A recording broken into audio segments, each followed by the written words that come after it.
Committee meeting to order on April 3rd, 2018. I'm going to ask that everybody please stand, pledge allegiance to the flag, and remain standing for a moment of silence. I pledge allegiance to the flag of the United States of America and to the republic for which it stands, one nation, under God, indivisible, with liberty and justice for all.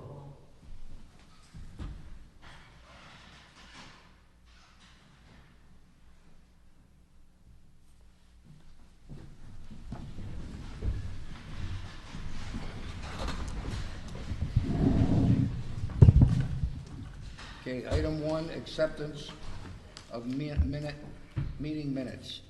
Discussion and possible action vote with regard to the acceptance of the meeting minutes from the meeting March 6, 2018 to be accepted, approved by the town council. Do I have a motion to accept? So moved. Second. Motion by Councilwoman Brady, seconded by Second. Councilman Di Lorenzo. All in favor? Aye. Opposed? The ayes have it. Item number 2, fiscal year budget 2018-2019. Mail and body to present the budget for fiscal year 2018-2019 for acceptance by the town council. Mayor? The budget before you for this coming fiscal year. I'll be looking forward to addressing all of your concerns and going over the numbers with you. As you know, we're mandated to present that budget to you on April 1st, and with your, you guys agreeing to allow it to be presented to you tonight so that we didn't have to call a special meeting, I most certainly appreciate that. Anybody got any questions? Have a motion to accept the budget. So moved. Second. Motion made by Councilman DeStefano, seconded by Councilman Di Lorenzo. All in favor? Aye. Opposed? The ayes have it. Okay, I'm gonna move some stuff around.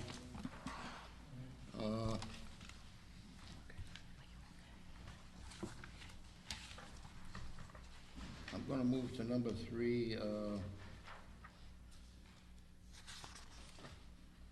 I can find it. I'm looking for the firearms. Number 4. Oh, that one. Okay, I'm gonna move number 4 up to number 3. Chief, firearms license. Town council to consider approval of a firearms license for catalog sales only from Ricardo A. Quinez, I guess it is, 19 Ferncliff Ave, North Browns, Rhode Island. Is Ricardo here? Okay. Come up here.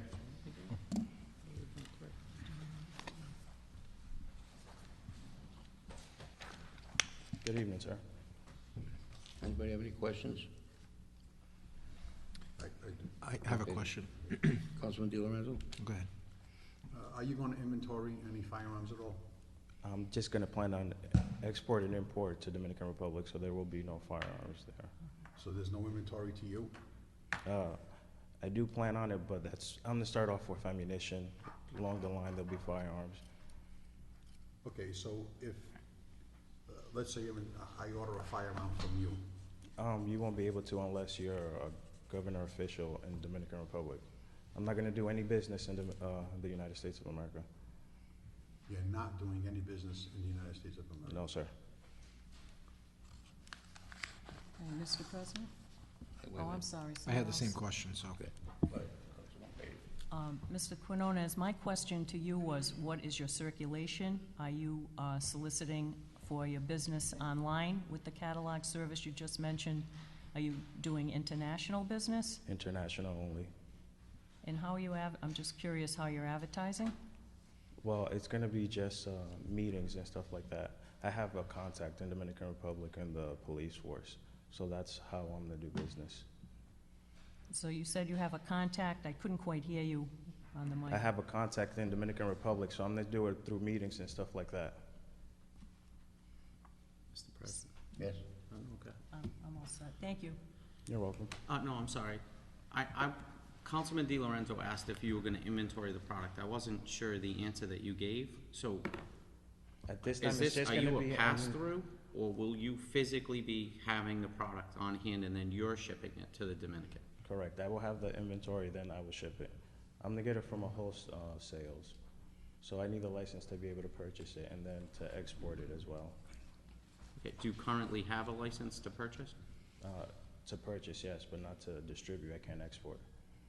Okay. And so, would we be first, is the, so to ATF was export, first. so you have to come to the local municipality before you can go to the feds for, So it was first the Fez, then you, then the Department of State. okay.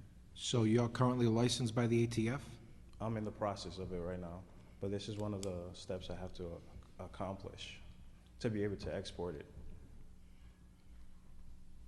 Mr. President, Anybody else got anything else? can we ask the Chief? chief to step in on that?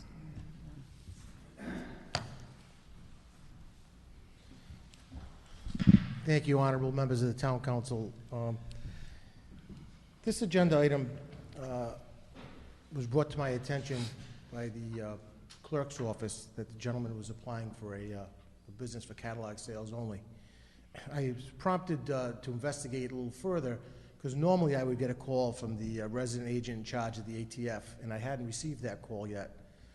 Yet the license was before the town council. So I did a little further investigation, and they have not issued the federal firearms license to this gentleman, and there's several other hurdles that he needs to overcome because he's asking for more than just catalog sales. He's an importer and exporter of firearms.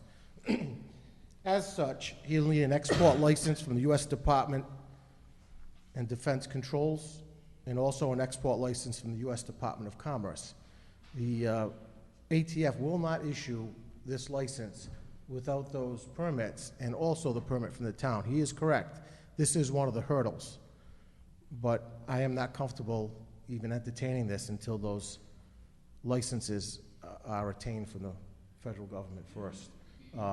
I did also check with the town building official, and the address that this gentleman lists as his business is not permitted or delegated or zoned to warehouse firearms.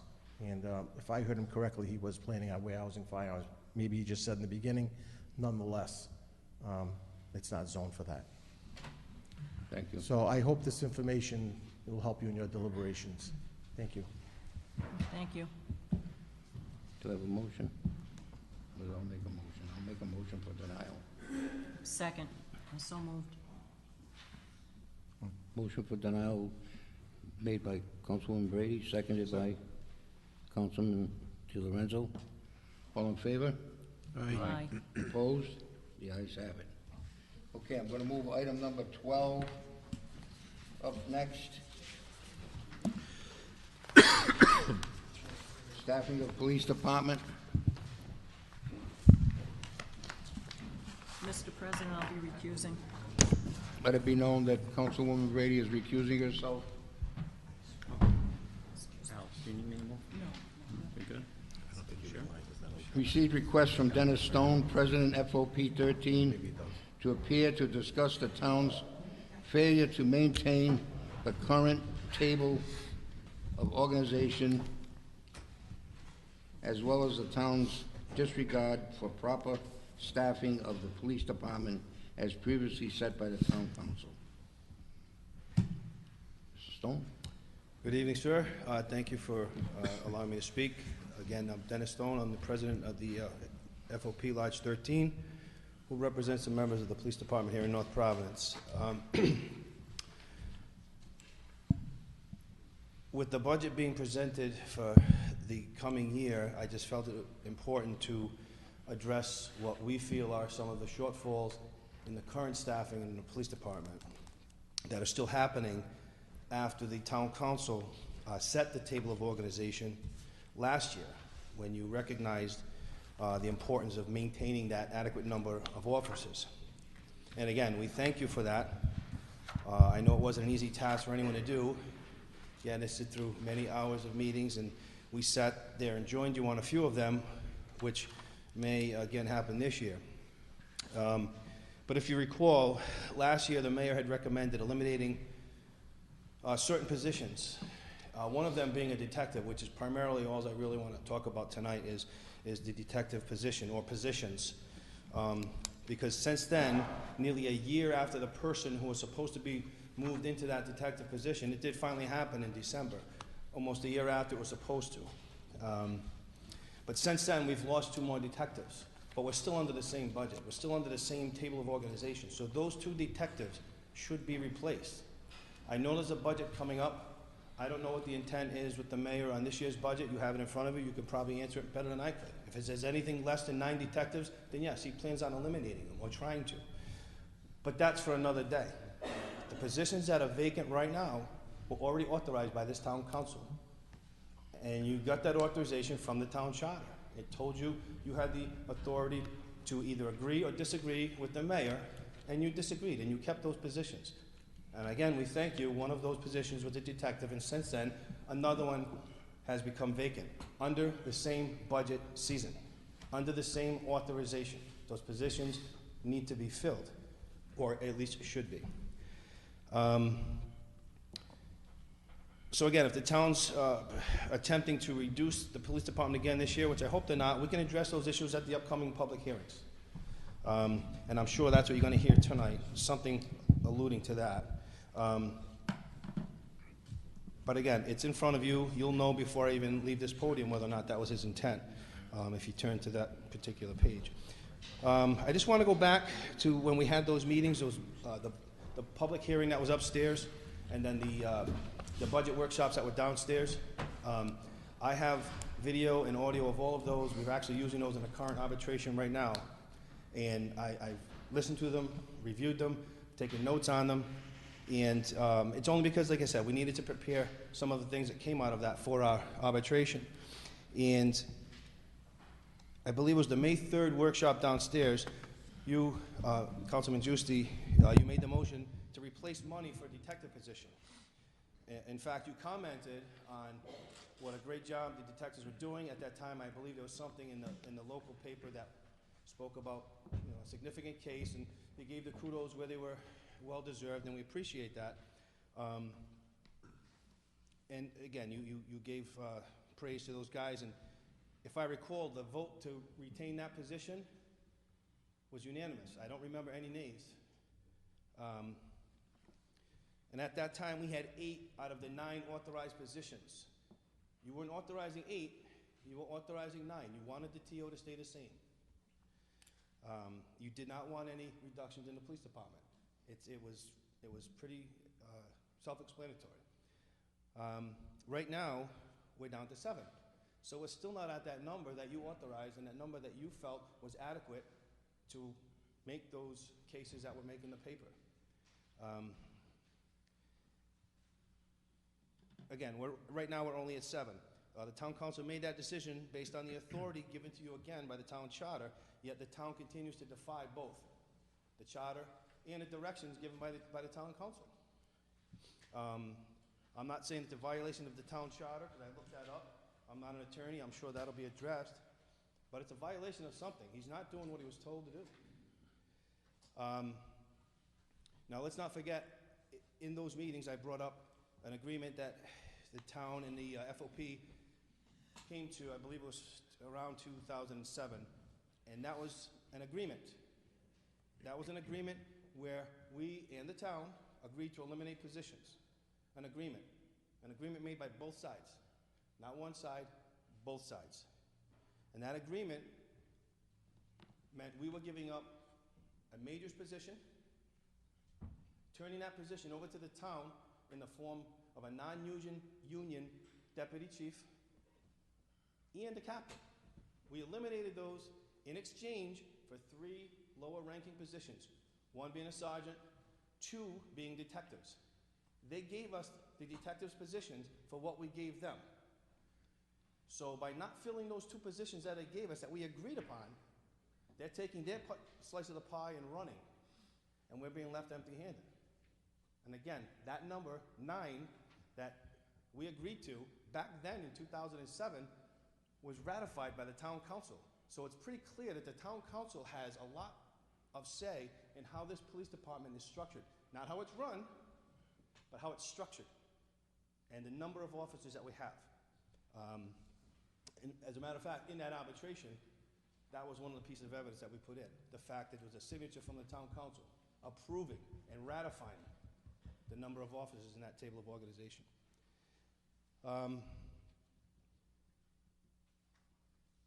Again, if the mayor is proposing future reductions in this year's budget, we deal with it then. The positions should be filled prior to, because what's going to happen if those positions aren't filled as directed and they remain vacant, when the new budget season comes up, which will probably be starting next month, you're going to hear arguments, most likely, that we want to remove certain positions. And they're going to say, well, we've been working all this time without them. No, we can't force him to put those positions in there. I can't put him in an arm lock and make him do it.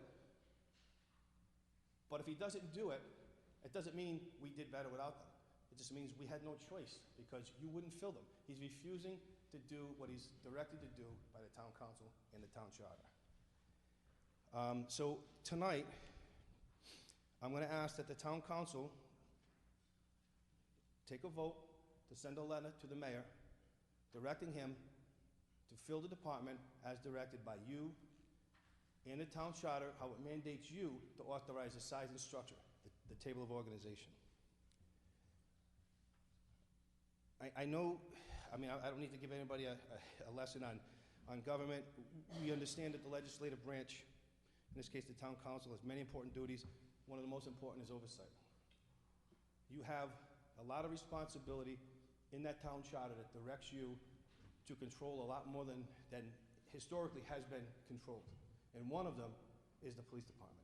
Not the inner workings or not the operations of the police department. That's led by the Director of Public Safety and his subordinates. But how it's staffed, how it's manned, is based on the town council's decision off of the mayor's recommendation.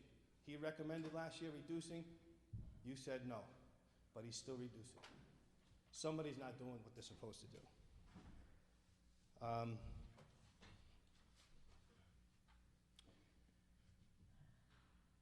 If that letter were sent to the mayor, telling him to fill those positions, and he complied, that would immediately remove 2 grievances that we were forced to file because of his unwillingness to fill those positions, right away.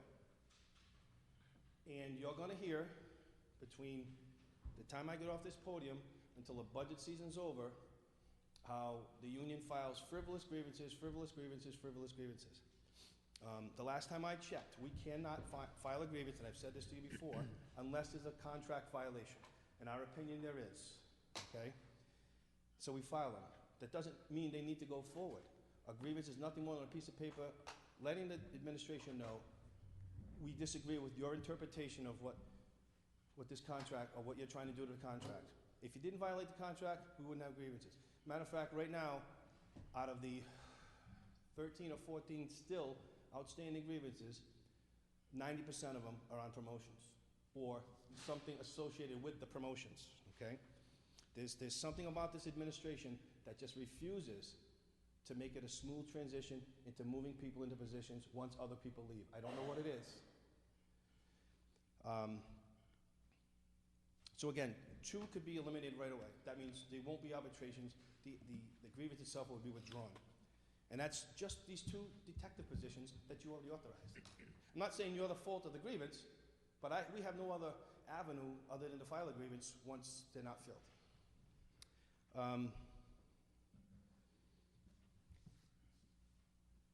You're going to hear about how expensive, how much money we're costing the town for arbitrations.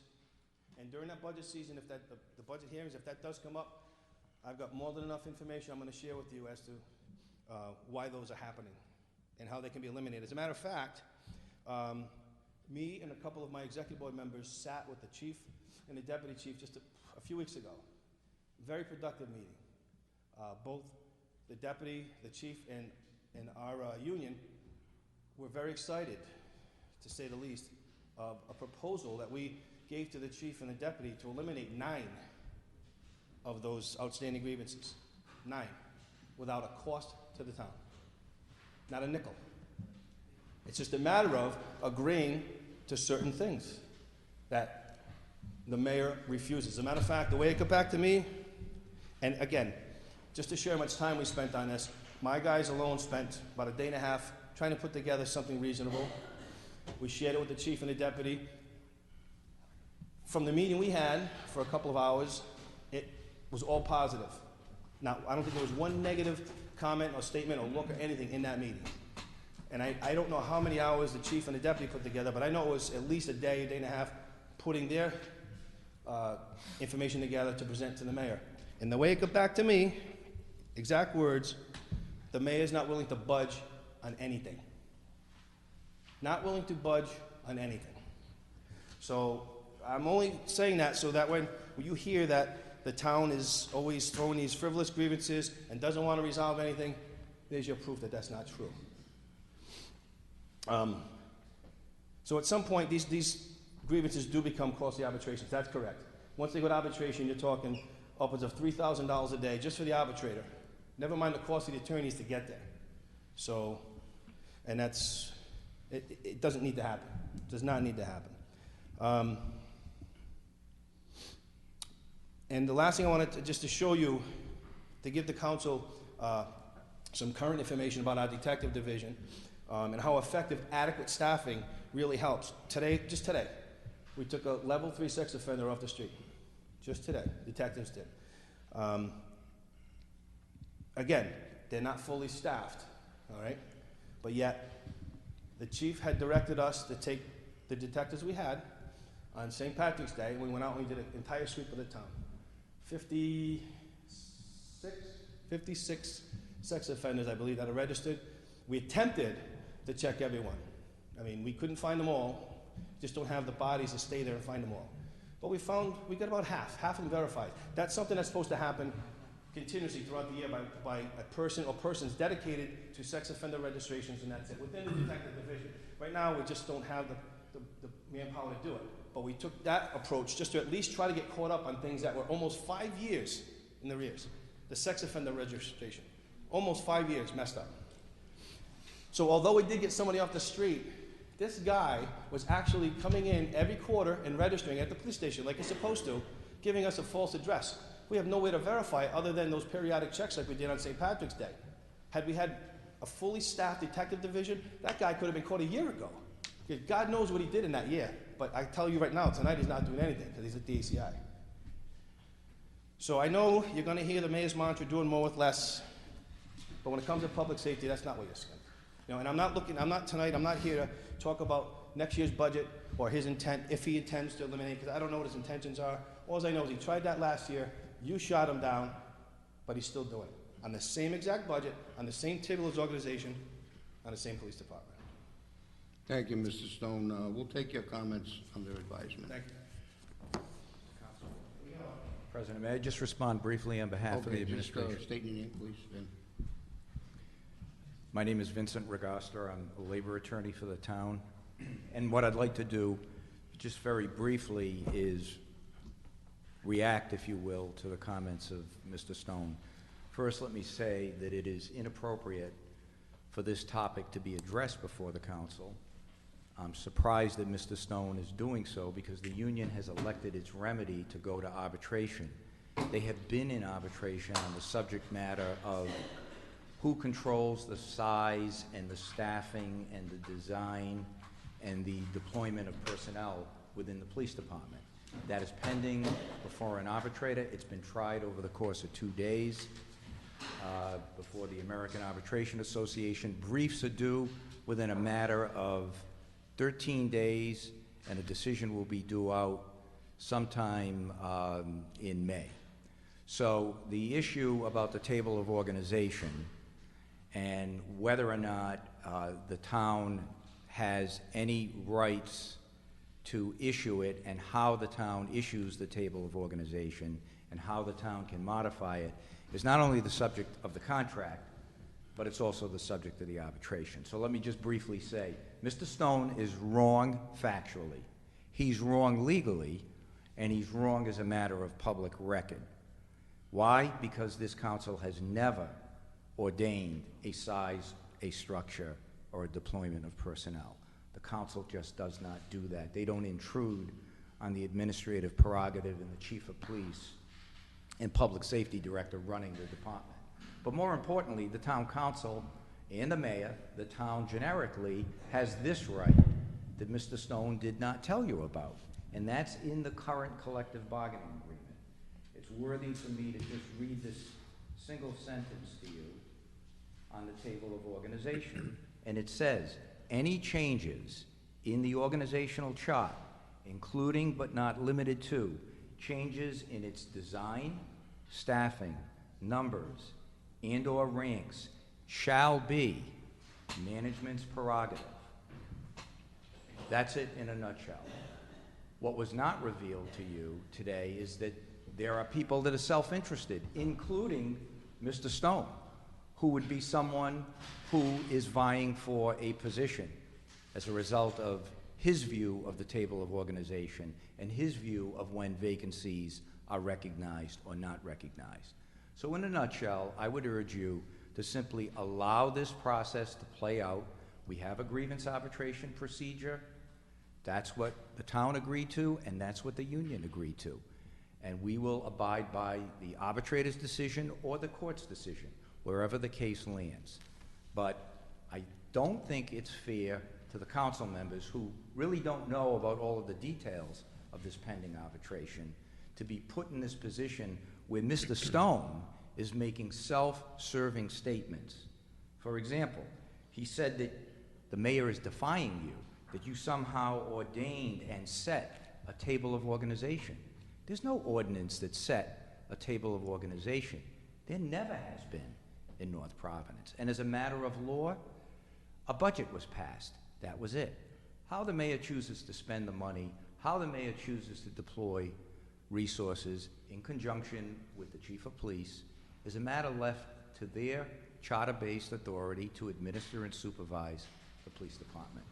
So don't be duped and don't be drawn into a public debate about this issue because it's before an arbitrator. The town has those rights. The town is exercising those rights prudently, and it's spending money prudently. Safety is not compromised. I'm sure Chief Takoyan would verify that. But it's important that the record be set straight and that you have some balance on this issue. Just one comment.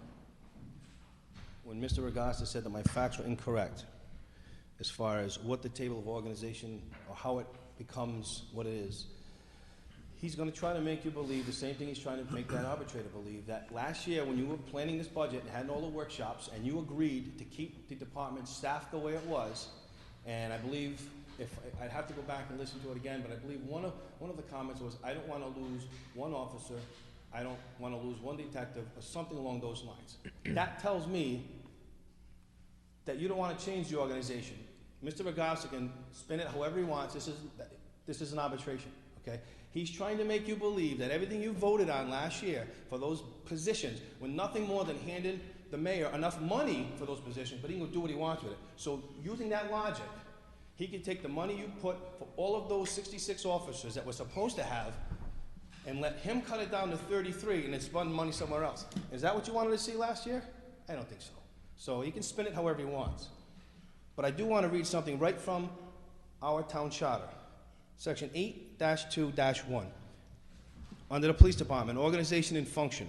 The chief of police shall be the commanding officer of the police department. There shall be such other officers of subordinate rank and patrolmen as the council shall establish. Now, that's from the town, I'm going to read the rest of it, but that's from the town charter. What he was reading from was our contract. And during some litigation a few years ago, it was ruled by Judge Stern in Superior Court that the town charter does supersede the contract.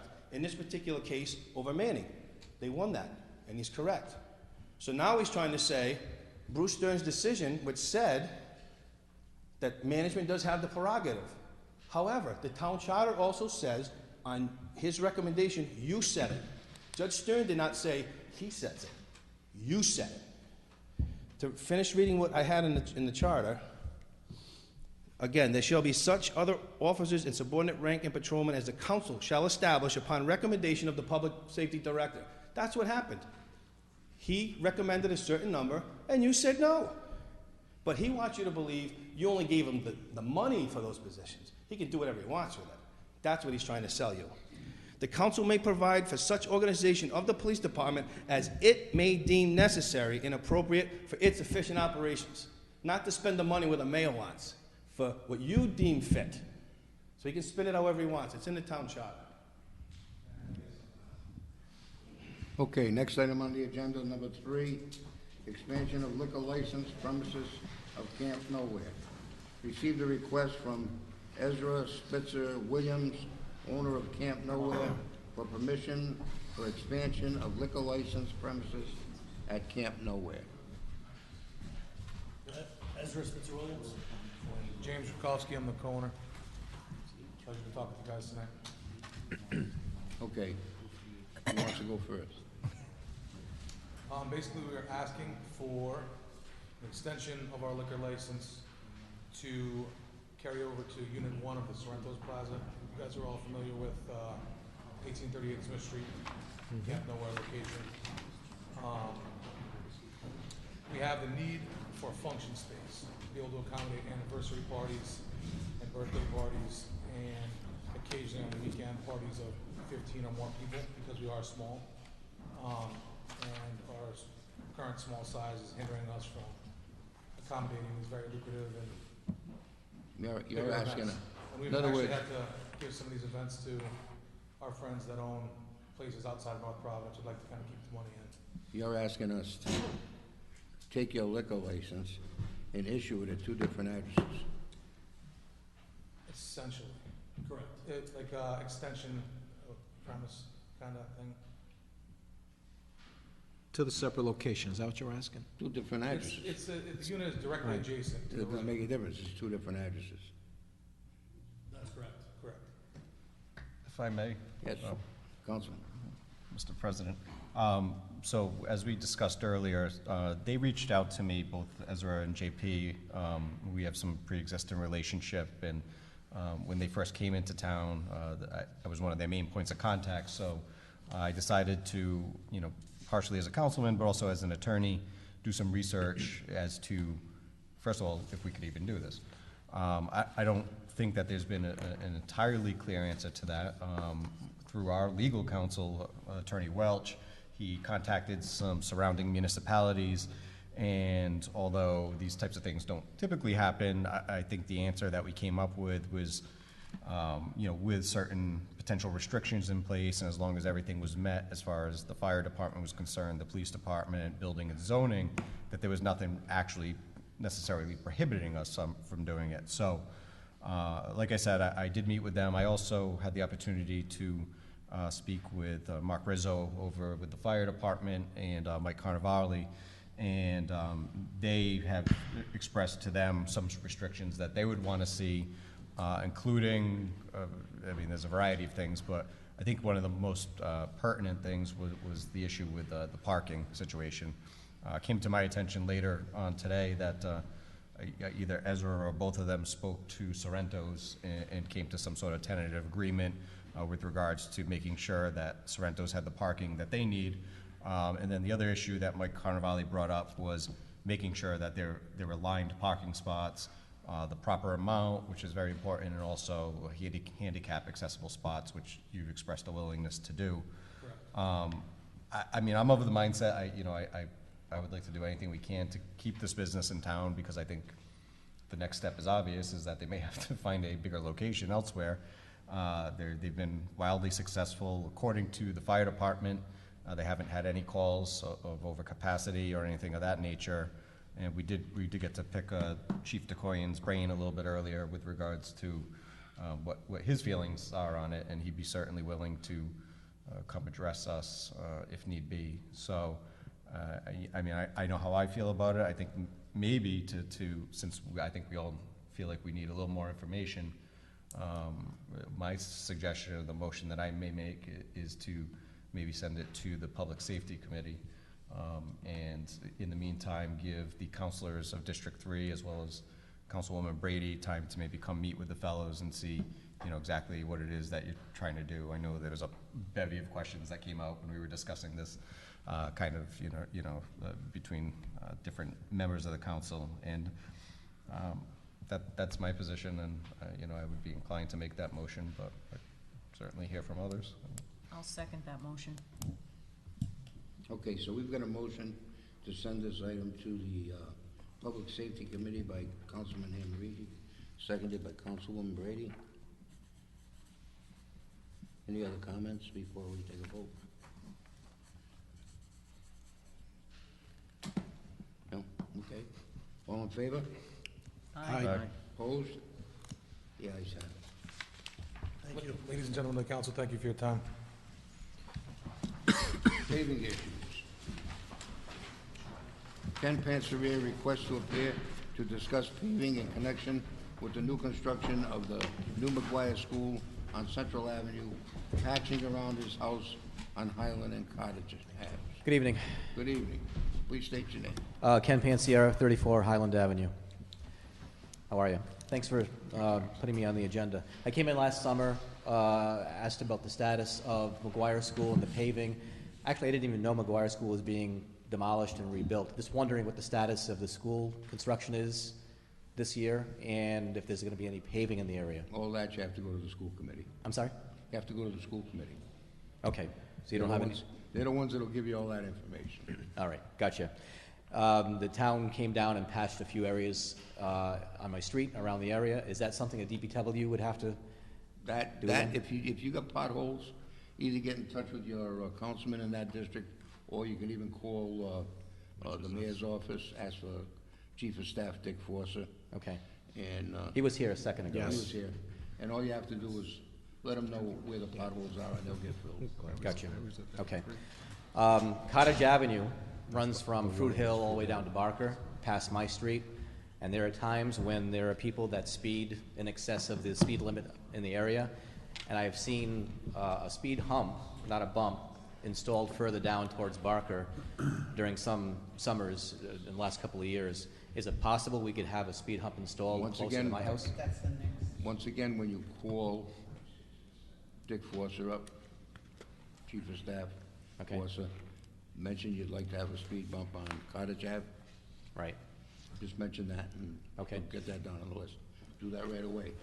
We don't have many of them, and it's first come, first served. I noticed that it appears and disappears. Is it something that's only temporary? Yeah, because when the plows come out, we have to lift them up, or they'll just get ripped apart. Understood. Okay. And the final thing I wanted to approve is on the corner of Highland, which is a hill that goes down to the bottom of Cottage Avenue as well. I get a lot of traffic that crosses that piece of property, which is technically the town's, but I do mow that lawn. Can I get approval to install some type of landscaping rock or monument or something on the corner to avoid anybody running across the lawn in that corner? It's technically the town that owns it, but I own the property, and then further down, if I have some pictures here I can show you of where the property lies. If I install this rock, it's partially going to be on the town's property and partially on mine. All right, on something like that, I just talked to the attorney, maybe we can send a letter to DPW and see if we can get a berm or something on that corner. A what? A berm. Asphalt berm curbing, that type of stuff. Be a good idea. I was going to ask that. I didn't know if that was possible in that area. I know some houses down the street have curbing, but that would be wonderful. So can I have a motion to send a letter to, I'll make the motion. okay, I'll second it. Councilman Stephanus makes the motion, Councilman Viola seconds. All in favor? Aye.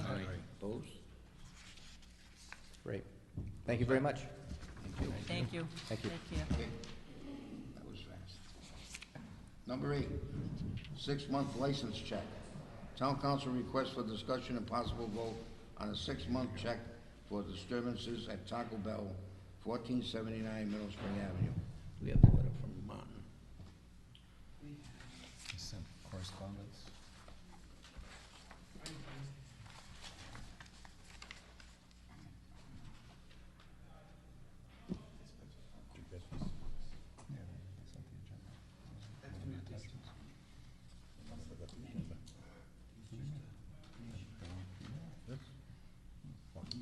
letter here, dear Mr. Campiano, I conducted a check of the North Bronx Police Department dispatch log for all calls for service at the Taco Bell from October 1st, 2017 through March 28th, 2018. There were a total of 18 calls for service.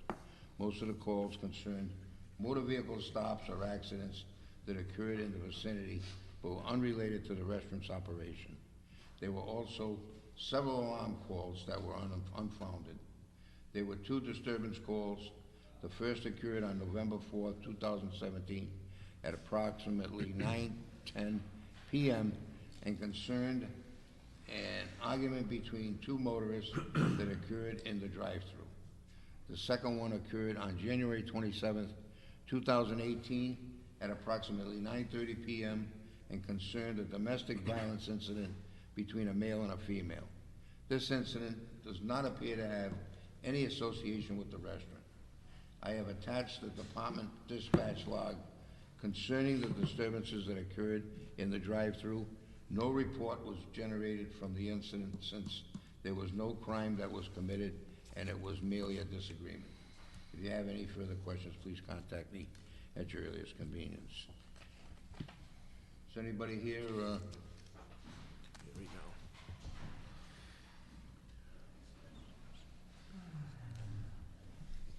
Please state your name. My name is Peter Scorpio.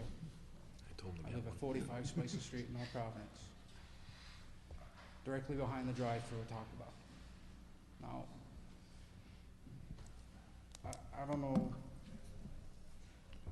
how to put this. I mean, there was a police officer. Please speak up, sir.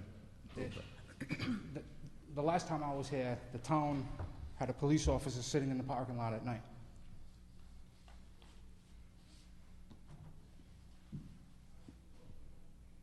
A couple of times. Okay. Out of the week. Okay, so now there's no disturbances. The police officer's gone, then there's disturbances, but like I said the last time, I refused to call the police department anymore. But according to the letter that was sent to us by the assistant chief, there were only 2 disturbances in the drive-thru, and neither one of them had anything to do with the restaurant. They were personal arguments, male and female. Right. I don't know, did you have any other problems? Well, my concern is the loud music when there's no police officer there. Loud music? Yes. Loud music when there's not a police officer there, because you got adults going in there acting like children when they come out of the bar at 1 a.m. Taco Bell closes at 2. A lot of times they forget to shut the light off. You got people going through there screaming because the lights are on, asking for food. Is there anybody here from Taco Bell? No?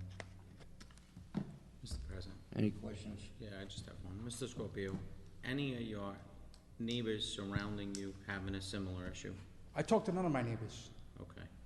I talked to none of them. So, They have absolutely nothing to do with me. They think I'm crazy. okay. And I'm So- sure you do too. No, I don't. I'm just wondering if, other people are having the same issue. If they are, why haven't they come forward? Because I refuse to talk to any of my neighbors. Okay. That's all the questions I have, man. Anybody else? What's your pleasure? What would you like to do? To be honest, we had Taco Bell in. Taco Bell has, over the years, moved the drive-through speaker. They've That was before the limited the prior tone. building before. They've changed the lighting. They've now Right. hired a That has not been detail done for recently. 6 months. That's not been done recently. Well, I'm saying over time, they have done Right. everything that we have asked them to do, Right. including pay for Yep. a detail Yep. various times of the week to Right. to monitor the situation there. Yep. Our deputy chief has provided us with the call logs, the dispatch logs. There's been no situations other than the two individuals that were in the driveway? Because I leave my 9 house at night. At 9 I o'clock leave at my night, house in at other night. I leave my house at night because I can't sleep. What's your complaint? I mean, if you're not there, how are you hearing anything going wrong? How are Because you I know hearing what's this music happening. if you're leaving the house? Because I know what's happening. Oh, you know, but you're not sure. Oh, you Look, can't. I'm the bad guy here, obviously. No, it's not Yeah, the bad obviously guy, I but you're am the bad making- you're guy not here. This making- is ridiculous. Mr. Scorpio, you're not I've been making any- arguing this since I was a young kid. Mr. Scorpio, you're telling us that there's loud music being played at night. Right, But then you're telling us you're not there. right. Well, how do you know there's loud music being played? This is contradictory now. I'm Okay. sorry. The place is open till 2 o'clock in the morning, bars close at 1. You got drunk idiots going through there begging for food late at night. That There's doesn't 20 mean it- cars in that drive-thru. I called a police officer 2 nights ago because somebody was pounding their music. That's not on there. Yeah, but you just said you don't call the police anymore. Well, I had to because it was obnoxious as hell. That report's till March 28th. It was 10:30 at night. I've been in and out of the emergency room because I'm having palpitations and everything, taking medications because I'm going crazy. Do you know, I'm gonna be honest with you, Mr. Scorpio, I feel for you, I just don't know, Well, I feel you as know, though... as a council, what else we could do. I feel as though the town has a conflict of interest between Taco Bell. Yeah, this is ridiculous. There's a conflict of interest going on over here. What do you want us to do? I want them to shut down early. This is ridiculous. I have to come here and waste your time because some dumb punk wants to go in there and pound my flipping head off? I would not be here if this didn't happen.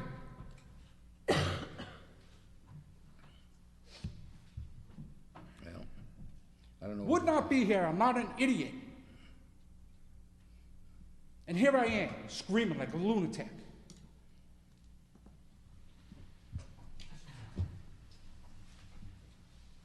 This has been going on for years. Since 1981, since I was a little kid. I've made nothing out of myself over the years. I can't get to sleep at night. My mother has cancer. I can't even wake up in the morning to to take her to the hospital for treatments.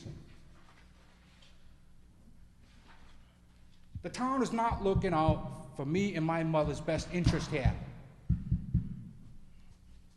There's something going on here. There's something else too. How many neighbors do you have? How many neighbors do you have? I live right behind it. Every exhaust for every vehicle that goes through there is aimed right at my house. My house grabs all of that. How many neighbors live near you? I'm the only one that lives right behind it. No, but how many neighbors are on your street? It doesn't matter. I talk to none of them. They want nothing to do with me. Doesn't make any difference. That not one neighbor has come with one complaint. Now, you're saying loud music. You're saying loud music. How come none of the other neighbors hear this loud music? Because the neighbor that lives right to the side of me was one of them that was doing it. I had the police department go over there. Well, then Tell them to cut it out. it's not the Taco Bell. It's the neighbor next door He to you. did it in Taco Bell. He was working there. They fired him. He goes to walk home. He keys my car. All right, well, that stuff there, I can't get into that. That's something Well, between this you is and the bloody police. murder here now. This is This is between you and the murder. police department, what you're telling This us is now. murder. You're killing me. No, Killing me. I'm sorry. Killing me. I bet you are sorry. Because there's a point in time where it's going to come to I'm going to hang myself because of that. Oh, geez. Yeah? Yeah. You don't think so, huh? All right, give it some more time. Give it some more time. This is on record here. Better yet, I'll probably get some opiates and do myself in that way. Right? We're Because the getting town's beyond, not doing nothing here. we're getting beyond where we This can- is bullshit. Oh, that's Bullshit. it. Come on, Peter. Bullshit. All right, There's you're gonna conflict of leave. interest here with Taco Bell, and that's plain and fucking simple. All right. Bullshit. That's I it. demand fucking the town take this fucking property from me because it's totally goddamn useless. All right, then you've got enough now. I demand it. Okay, moving on. Bullshit. Moving on to number 9, resignation letter. Received a letter of resignation to be accepted with regret. Sammy Marcos from the Town Historical District Committee. You got that letter? He's crazy.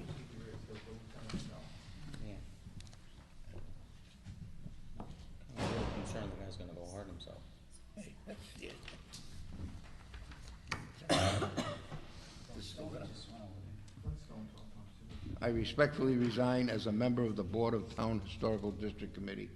Best regards, San Marcos. We're gonna accept this letter with regrets. So moved. Second. Motion made by Brady and seconded by Steph. All in favor? Aye. Aye. Opposed? Audit bids. Number 10, discussion and possible vote on the proposal for auditing services to be opened at this meeting.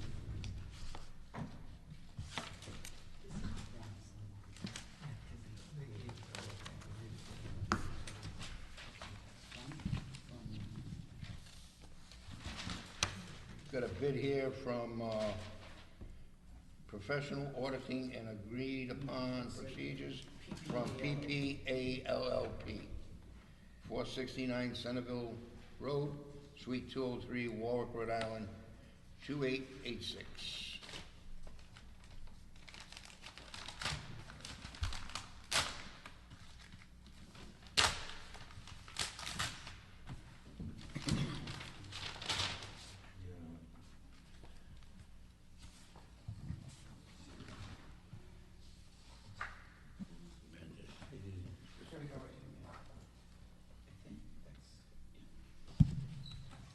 Okay, we've got a bid of, for the year 2018, fees all inclusive, $44,010.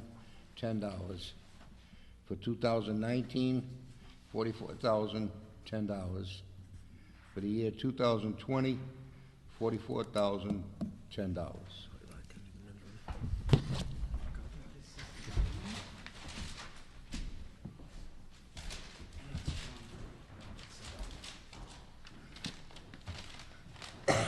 I've got another one here from Robert J. Savetti, CPA, Post Office Box 19263, Johnston, Rhode Island, 02919.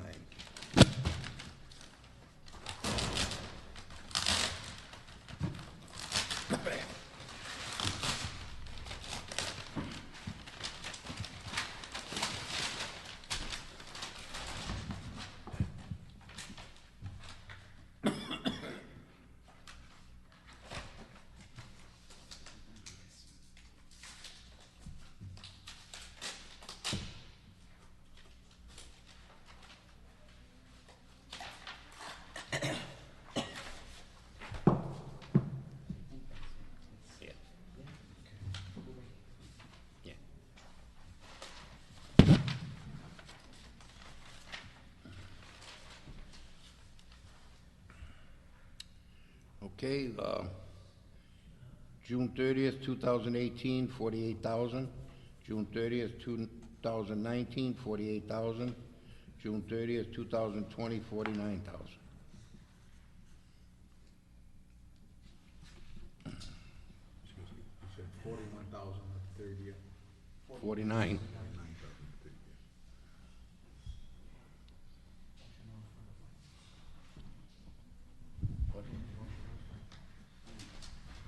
Okay, I'm gonna make a motion to refer to finance.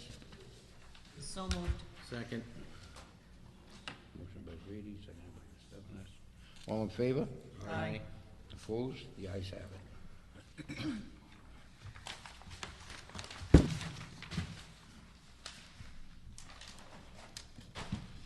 Number 11, Town Council meetings for 2018. Discussion and possible vote with regard to the dates of the remaining regular scheduled monthly Town Council meetings for calendar year 2018 and a possible amendment change to those dates. I'm going to make a motion that we cancel the July meeting. So moved.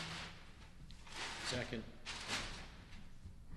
Motion by Councilwoman Brady, seconded by Councilman Stephanis. All in favor? Aye. Opposed? The ayes have it.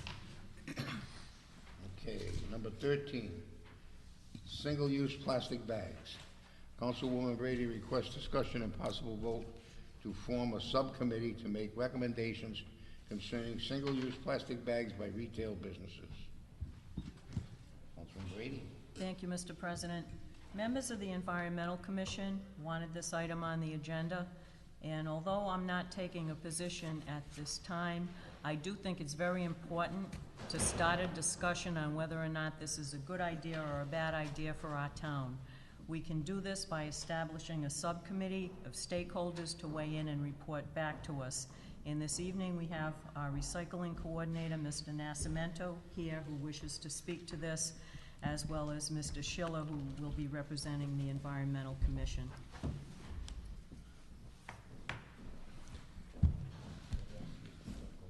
Please state your name.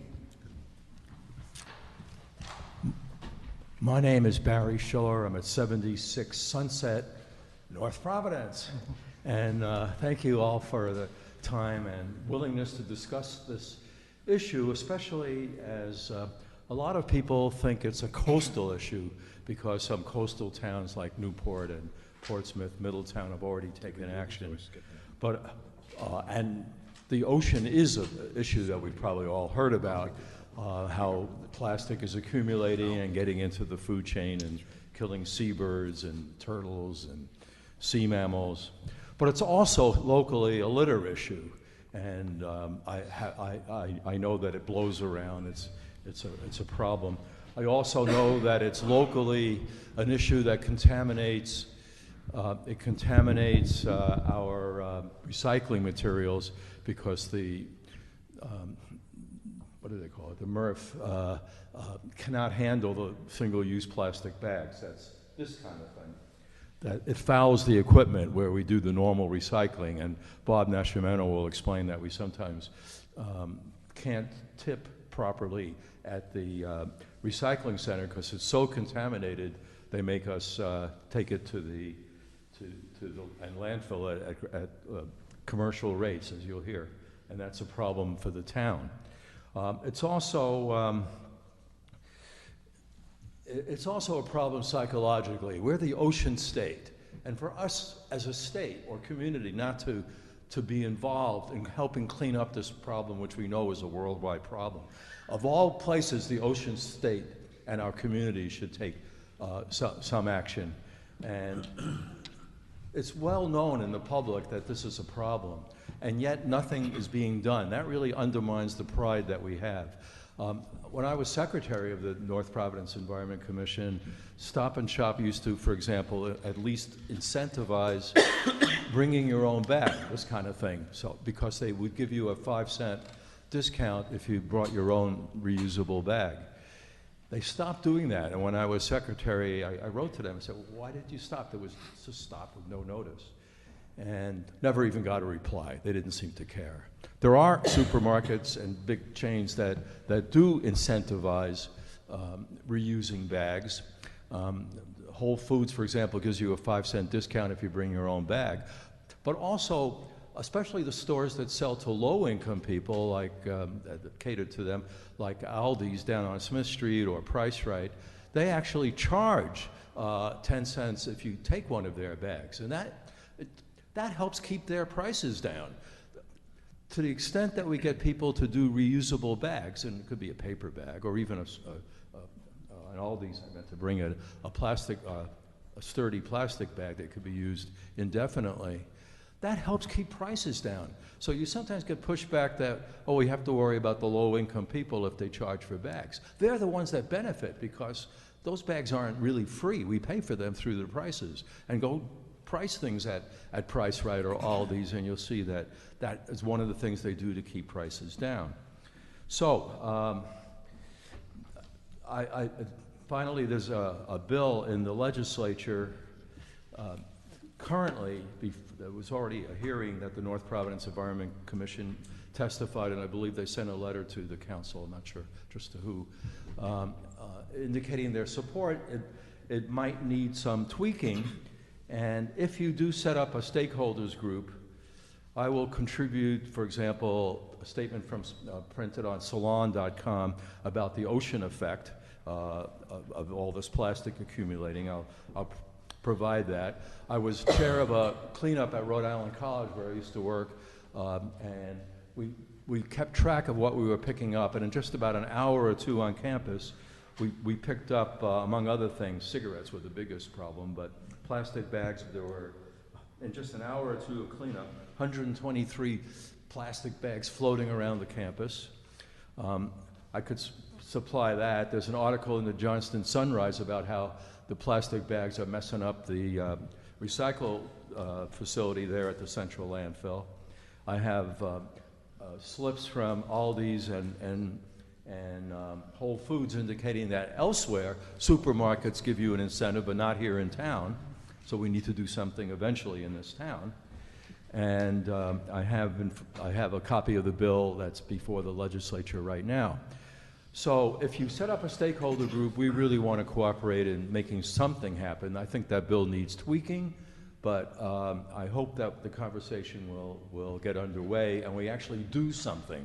Because in my opinion, doing nothing about this problem undermines our morale and undermines our food chain and undermines the quality of our environment. Thank you. Thank you. Thank you very much, Mr. Schiller.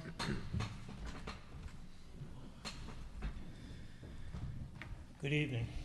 My name is Bob Nascimento. I'm the recycling coordinator for the town of North Providence, and I'm here to speak briefly about the effects, the financial effect that plastic bags have on the town of North Providence when they're not properly placed out of the recycling totes. What happens is our transporter, who picks up the recycling every 2 weeks, they take it up to the MRF, they dump it on the floor. There's a gentleman there that looks at the load. If that load has too many plastic bags or other articles that don't belong there, they immediately voice the load is rejected.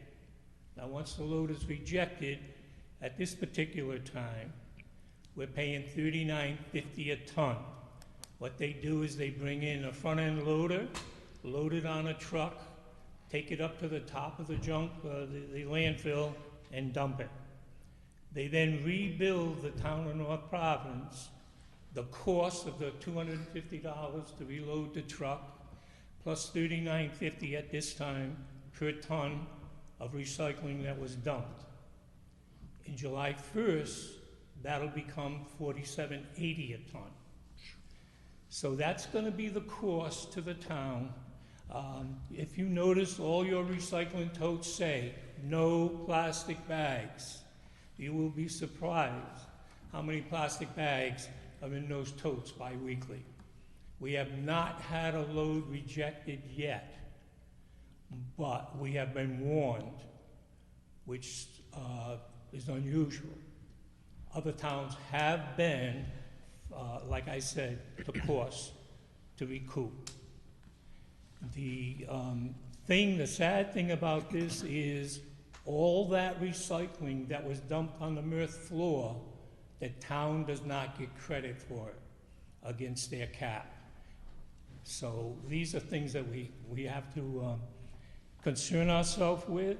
These are things that, again, it's educating the people why they should not be throwing the plastic bags in there. The only alternative to the plastic bag situation is you take them back to the grocery stores, and they have a container that you put them in. So that's all I have to say. Thank you. Mr. President, before he walks away? Huh? Before Bob, okay. You want Bob? Yeah, Bob. How many, if you don't mind me asking, maybe you don't know, but how many communities have banned plastic bags? I know that I've watched the news and I know a lot of coastal communities have done it. But I'm just wondering in Rhode Island, how many have banned? How many have what? How many have banned plastic bags in the in the community? All of them. No, I apologize. No. Providence went up for it, I think, 2 weeks ago, and the mayor rejected it. Vetoed, yeah. I think Smithfield is one, and I think Cumberland. I'm not sure, but I can get you those. Barrington. Okay, Barrington. So I can get you which ones have. Newport. Newport, Portsmouth, Middletown, I believe at Barrington for sure. Jamestown and Tiverton are about to. Right. So that's why people think it's coastal, but it's really Could you provide us like an update as to who manned and who's in the process of? I'll try and get that information for you. Thank you, appreciate it. All right? Let me just make one other comment, that those bins in the supermarkets to get the plastic bags, the Sierra Club did a study, they estimate only 2% of the plastic bags are actually brought back. So it's essentially, that's just a feel-good thing, that's not really doing anything significant. Thank you. Thank you. Mr. President, I'd like to make a motion that we establish a subcommittee with stakeholders to inform us on this situation at the conclusion of their meetings. And I would like to invite the mayor to be part of that subcommittee, Colonel Tukoyan, Mr. Nascimento, who just addressed us, town council members, a representative from the Chamber of Commerce, as well as members of the Environmental Commission. Is that in the form of a motion? It is. I'll second it. All set. Okay, motion made by Brady, seconded by Stephens. Okay. Anybody else, anything else they want to say? Did anyone want to add any other stakeholders Yeah. to the list? I think you got it covered. Yeah. Very thorough. Thank you.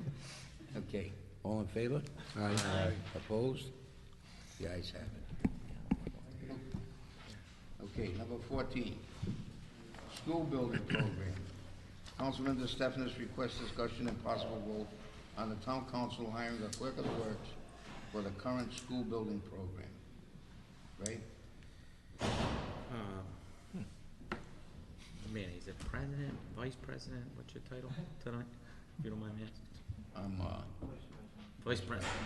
Mr. Vice President, I requested to put this item on the agenda for a couple of reasons. One, I think the voters have put faith in the town to construct these buildings and, you know, issue the $75 million in bonds. And I want to say that as a member of the Facilities Committee, you know, the committee, the school committee, this council, the superintendent, the mayor's office, everybody has worked together.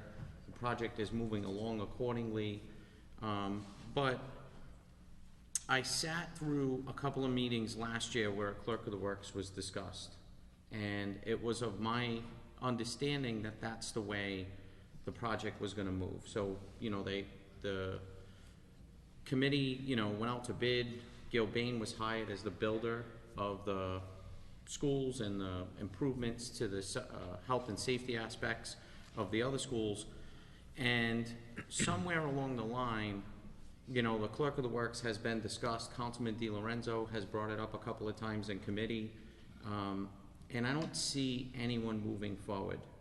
So what I'd like to do tonight, as the entity that actually issued the bonds, the town, I would like to put a motion that the town hire a clerk of the works. The proceeds of that payment for the clerk would come out of the bond. So that way we have an individual who's experienced in construction-related matters who can handle the project for us. And I'd like to just end by saying that the Building Facility Committee for the Public Safety Complex has hired a clerk of the works twice. Am I correct? One for the clearing of the land and making the pad-ready site, and now you've gone forward with hiring the same individual for a separate contract for the actual building of the building. Okay. I think it would be in the town's best interest to ensure that we had the most qualified individual representing us to ensure that these buildings are built based on need and built on time and on budget. So I make that motion for the town to hire a clerk. I'd just like to add one thing to that, Ray. Whoever they hire has to have this council's approval. You want to add that to the motion? Yeah. I just have one quick question. Yeah. Is it acceptable to hire a clerk of the works at this stage, or at all? Well, one ride is, so ride's basically part of the equation to ensure that what we build, one, meets the education requirement, meets state law. So, you know, what the building looks like, who determines what gets built, they're concerned with, you know, I don't wanna break down exactly what they're concerned about. They're concerned with, you know, the width of the hallways, how many, you know, what the classroom sizes are, you know, the academic aspect of it. Right, I am definitely in favor of it, but I just want to be sure that they're also in favor of it because they're funding a good percentage of it. And that's why I just wanted to be sure that Yeah. they would be in agreement with it. I'm sure we can have, I don't know, Mark, would you be willing to contact Ride? Okay. So Manny, I put the motion on the table to hire the clerk of the works. I don't know if you wanna add to I that. just want, the only thing I wanna add, it's with your approval of this council, whoever gets hired. Okay. I'll second that motion. Okay, you got that? Okay, it's a motion made by DeStefanis, seconded by Councilman Di Lorenzo. All in favor? Aye. Aye. Opposed? Ayes have it. Number 15, Council Capital Fund. Councilman DeStefanis requests discussion and possible vote on creating a Council Capital Fund item. Mr. President, Vice President, sorry. I put this on the agenda this evening. I've sat on this council now for 3 years, and we've gone through 3 budgets that I've been a part of. And I sit in this room to give you an example. This council takes it upon themselves to fund items. This room is one of the best examples. On July 1, when we passed the budget, we placed in that budget funds to renovate this room. And the room hasn't been renovated yet. I understand other priorities have come up in the town.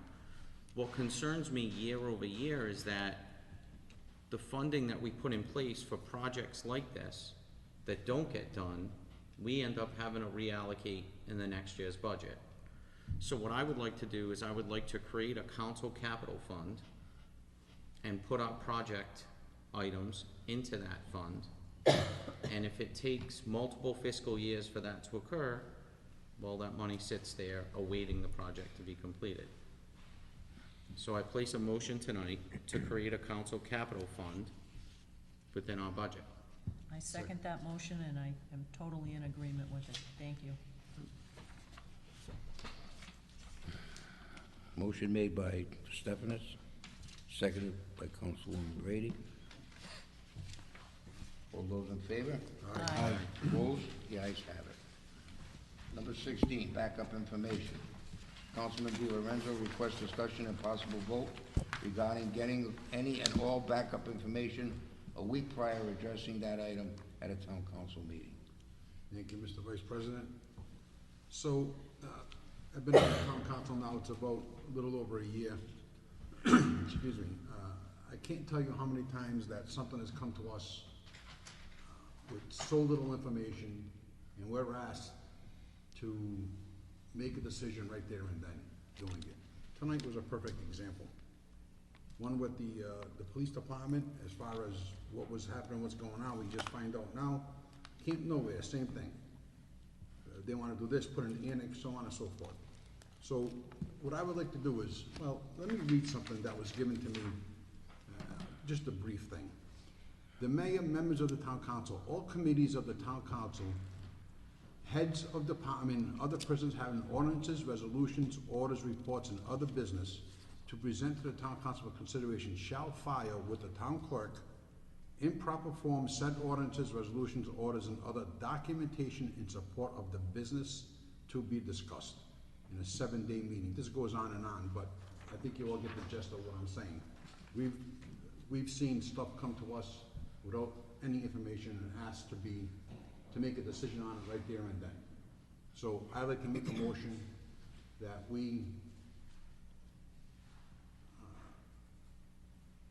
I'd like to make a motion that we install, or instead, 7 days, 5 to 7 days period, anyone who wants to come in front of us with any kind of business, that we should have a quick synopsis on what they're doing so we can look at it and make an educated decision.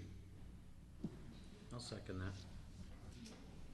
Okay, we got a motion by Di Lorenzo, seconded by. I have a question. But Question? isn't that what they put on the agenda? They give to the clerk? Well, A week before? This may be that, but what I'm talking about, for instance, like, just to give you, for instance, Camp Nowhere tonight, okay? I did not know, I don't know if you did, I did not know that they wanted to put an annex per se to their business. I think when they approached the town clerk's office, that something should have been in writing stating exactly what they wanted to do, so that we can all look at it as an entity and make a decision from there. Not, this may have been for the agenda. I'm confused, I'm sorry. But Well, when they, you put, for instance, but they did give it, I just want to be clear. okay, And I agree with what you're saying, but I think we're already doing that, aren't we? no, we're doing as far as this is concerned. I'm talking about having a synopsis with it, stating what the business is per se. For instance, the opioid thing that came the other day, a while ago. There was 4 lawyers sitting over there, the opioid people come here, first we're hearing of it, they give us a pamphlet this big, and then they ask us to make a decision right then and there. Nothing was given to us to read, nothing was given us to have an idea of what they're talking about. Understood. We also for entered into a instance- contract with them. Mainly special meetings that are called. Well, not only just special meetings, but all meetings. I think that we should have something in writing for us to read, and so we can be educated and make a smart decision. We'll usually get it on Friday. Is that enough time? I think what I'm hearing is Mr. more Vice from the President. administration. I think so too. Wait, Listen, but it's not, Mr. Vice President, can I add it? yeah. So, I'm sure Councilman Di Lorenzo can explain it, but, so I'm happy you put this on the agenda, and I'll tell, from my stance. We do have times when we'll be asked to vote on something. Earlier this month was a good example, regardless if it's a special meeting or not. You know, we knew that there was an intention to buy property. We didn't know what the purchase price of the property was. We didn't know the exact address. The opioid legislation, which I thought was a great thing that we got involved with, but that vote was for us to hire them. They didn't provide us, you know, a contract with what their fees will be, what it entails that they're gonna do. So I think that when agenda items come in front of us, especially if you're asking us to buy property, hire an individual, pay bills, I think all of the invoices, you know, the senior center, I think all of those invoices should have been given to us. And then when you make the final payment, then that information should have been. So, you know, not just the administration, I think there's other entities that come in front of us that require us to vote almost immediately that evening. The special meeting, $1.6 million. Did you hear that number before you come to the podium? No. Thank you. That's the point I'm trying to make. In other words, all that information. Correct, because should come to us. I remember someone in the audience saying, well, the town's had it for a year, and then Councilman DeStefano said, well, we've had it for 30 minutes. Right, exactly. And it was a rush for a vote. So I get it, So you almost asked at that point in time to make a decision on $1.6 million of money with nothing in front of you. And I mean nothing in front of you. Yeah, I don't think it's fair to us. It's not fair to the taxpayers. yeah. There just seems to be a lack of communication. Well, there you go. So that's Any- part of my problem. Anybody else? Okay, we have a motion on the table. All in favor? But I'm really sorry, but I think we need to add to that motion that, I think we need to spell it out. I think, you know, if you're asking us to approve a contract, purchase property, enter it into agreement, so on and so forth, those items need to be furnished beforehand. Correct. I just my 2 Okay, cents. could we read back that? I don't. Could What is the, could we restate your motion? we have to get a 5 to 7 day notice on anything that the council addresses, but I didn't get that part. And all subject relevant material to that item needs to be furnished at that point in time also.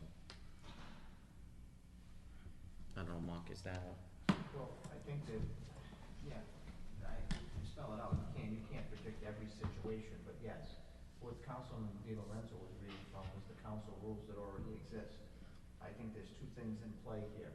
I think that one is that you gotta spell it out, like you just said, Councilman DeStefanis, and Councilman Di Lorenzo said, we could probably tweak the council rule to spell it out, and we can add, for examples, contracts, purchase sale agreements, things like that, we can tweak that.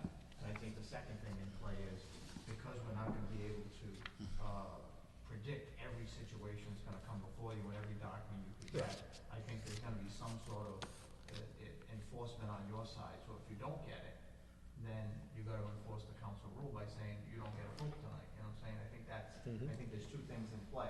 I can help Councilman Di Lorenzo and tweak the language in the council rule and bring it back next month, or the next meeting we have or something.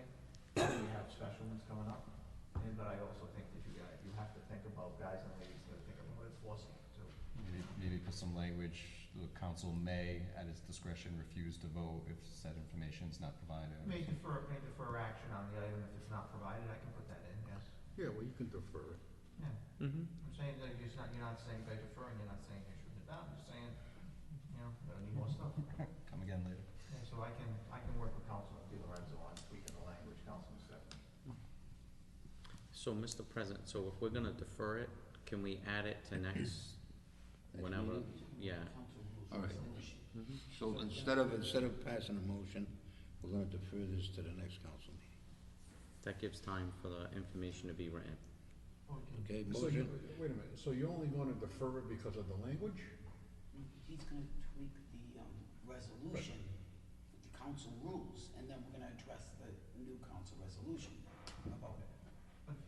But if you want to vote on it tonight to make that the policy of the council, Well, he can do that, and I can bring a resolution. I would back, rather yes. not put it off, it's been put off once Yes, before. that's what I'm saying. So I don't wanna put it off again, so I like to maintain my motion to exactly what I said earlier. So am I sending a letter to anyone or not? No. Okay. So let's read that motion back again. Have to get information 5 to 7 days before the council addresses it for all relevant material. Of said matter, of whatever comes in front of us. Okay. All relevant material to that item. Right. Is everybody okay with that? Okay. Motion made by Di Lorenzo, seconded by DeStefanis. All in favor? Aye. Opposed? The ayes have it. Item number 17, enforcement of parking regulations. Councilman Amorigi requests discussion and possible vote regarding enforcement parking regulations at the intersection of Vivian Ave and Charles Street. Councilman? Thank you, Mr. Vice President. So this issue is actually probably a little more comprehensive than just Vivian and Charles Street. If you take a ride down Charles Street any day of the week in that particular area where the gas station is, Josephine Street, Vivian Street, Hurtis Street, there's become a epidemic of people just parking up and down the street. Well, the problem that occurs, and I've witnessed 2 accidents myself just in the past year or so, is that anybody exiting any of these side streets has to literally pull halfway out into Charles Street to be able to see. Now, I know we're a very business-friendly community, and so I don't want to point fingers at anybody, but we all know there's a lot of car lots in that particular section of Charles Street. This, with regards to Vivian, falls right between a car lot and a salon.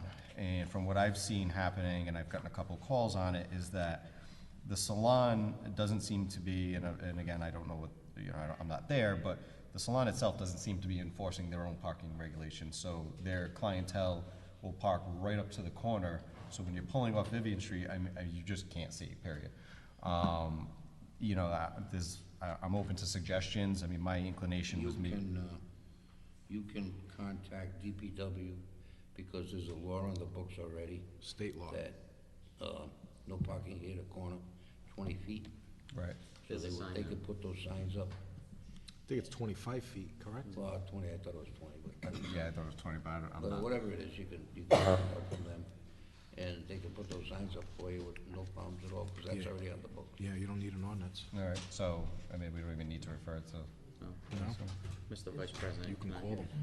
So I commend Councilman Amorigi for putting this on the agenda, because it is an issue on Charles Street. But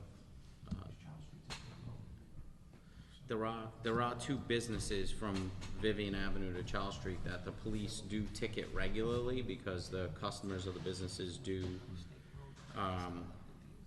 don't take consideration for where they're parking. And under the former chief, I think he got tired of individuals calling, especially myself. So what he did was he had the police stop into those two businesses periodically for a presence to say, hey, want you to know, this happens again, we're gonna ticket. And and to be honest, it calmed down for a good period of time. So I think maybe asking the chief to start doing that again, might be a good example, because, as a business-friendly community, I would hate to, create harm for those businesses who, don't control their customers' parking Do you wanna do situations. that as a council, or you wanna do that as a councilman?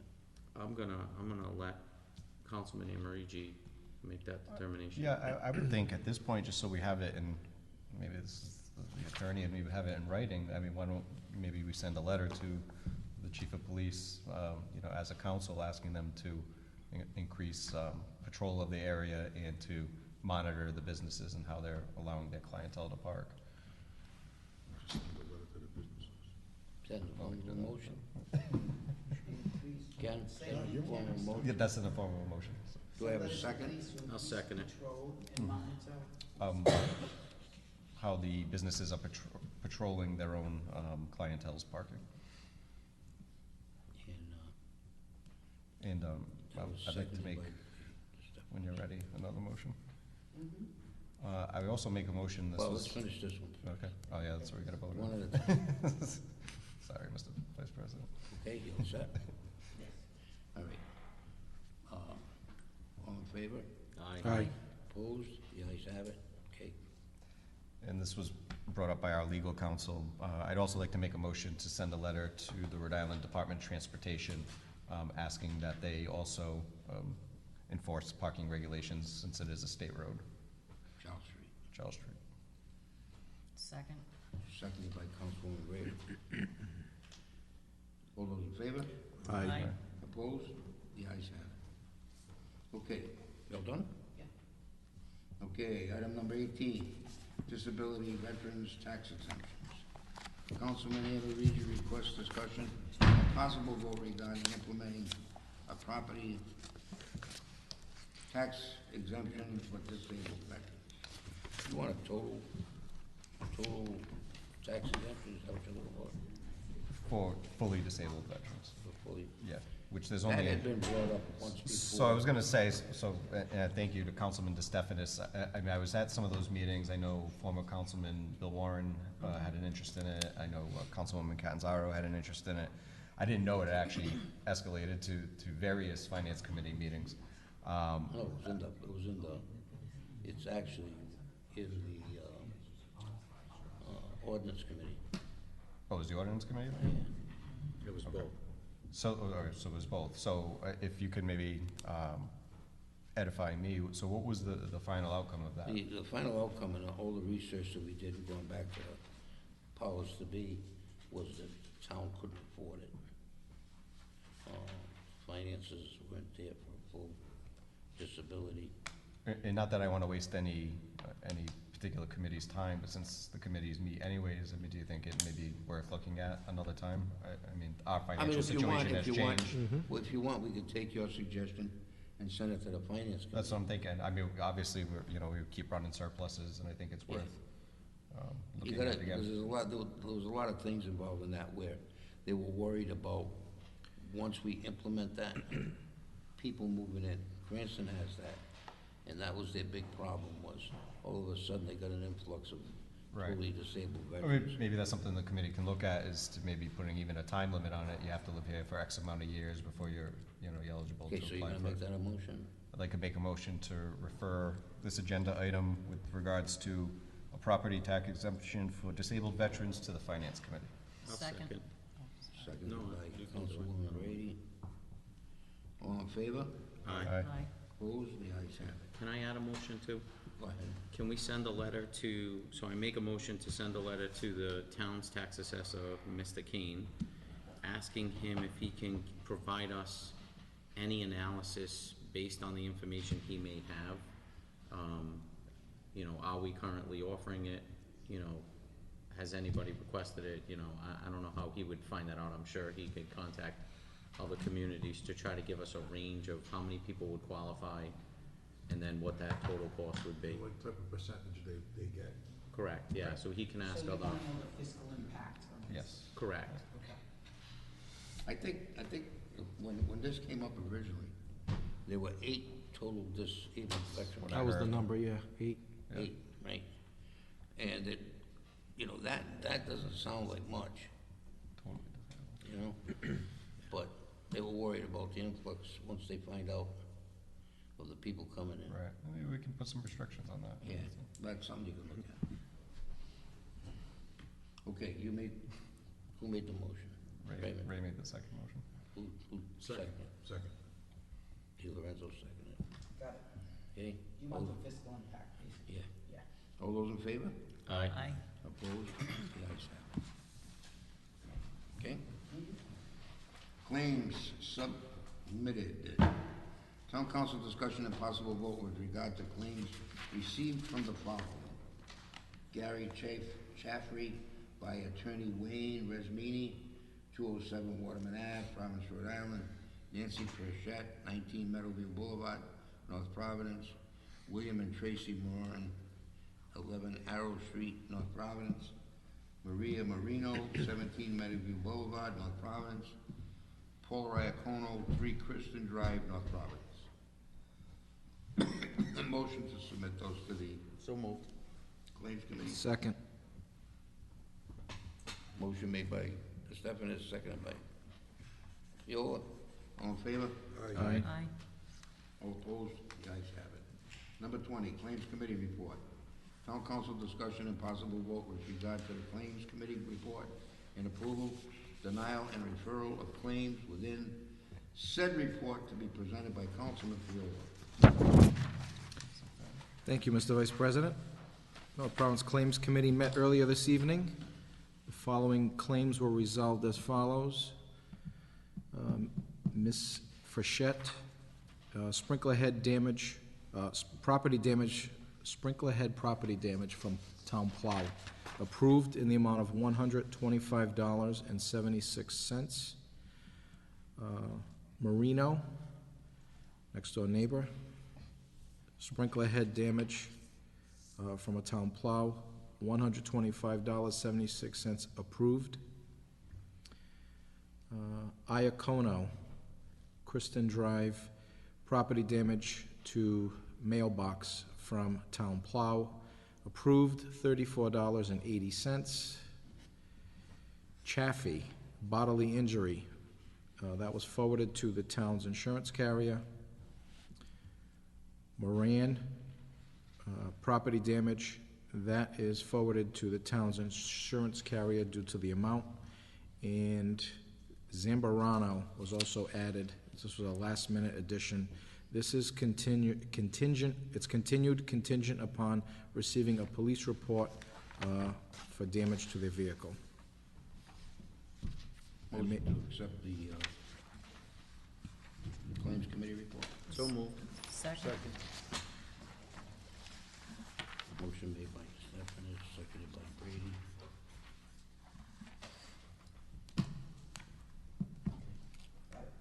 Got it? Okay. Number 21, Finance Committee report. Town Council discussion, action with regard to the Finance Committee report to be presented by Councilman DeStefano. Mr. Vice President, on February 8th, the Finance Committee was called to order at 6 p.m. The first item on the agenda was discussion and possible vote on the 2016-2017 year-end audit.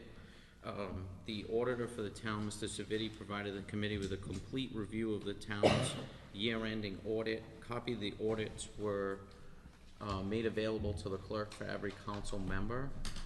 And I ask that the council, place a motion to accept the minutes as is. Motion's been made to accept the minutes as read. Seconded by Councilman Di Lorenzo. All in favor? Aye. Aye. Opposed? The ayes have it. Number 22, tax addendums. Town council discussion and action, possible vote with regard to the list of tax addendums received from tax assessor in the amount of $756.11 for motor vehicles. Have a motion to accept. So moved. Second. Have a motion by Councilman DeStefano, seconded by Councilman Brady. All in favor? Aye. Aye. All opposed? The ayes have it.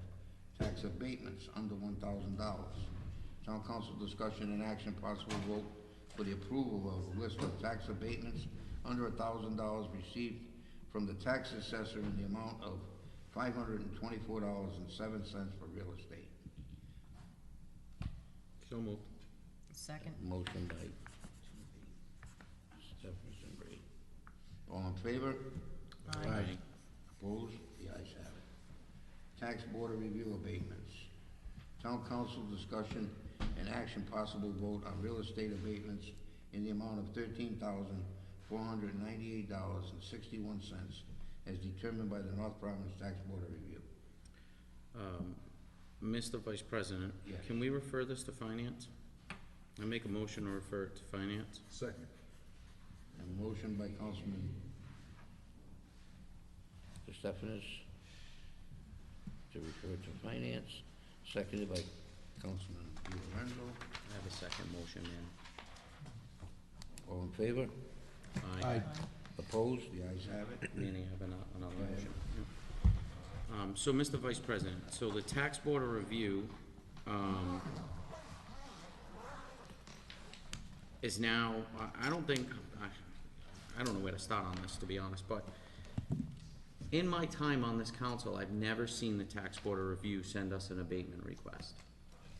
So now that we have one, I'd like to make a motion that we send a letter to the Tax Board of Review that all abatements over 1,000 come to this council.